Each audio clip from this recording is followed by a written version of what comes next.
I just want to talk about this flex tape. This thing is available in black, clear, and I believe they also have a gray color on this. This is really nice to have in your house because this thing's gonna help you do an emergency repair for your roof or any leaks that you may have. I actually use this as an emergency repair on my sand filter tank in my pool, and it does work. I'm not sure how long that thing's gonna last. At least it gives me some time until I get the replacement tank for my pool. So this thing is good for roof, gutters, downspout, and whatever you can think of. And let me show you how it looks like.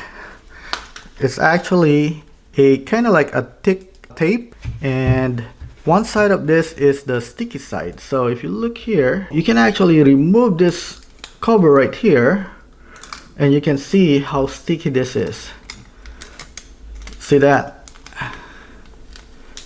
This is a really sticky substance. And the way to use this is you want to apply this properly in order for this to work, especially for water application. Once you apply this, let's say I apply this into this table, you want to look at any creases like this one right here, and then you want to slowly push it out, okay, so that there's going to be no air bubbles on any of those parts, okay. So obviously this thing is not going to go away because I haven't installed it right here, but once you have it installed, you should be able to push these things out, and this thing should be flat. So if you own a car or a home, you want to get something like this so you can do an emergency repair, especially for water application.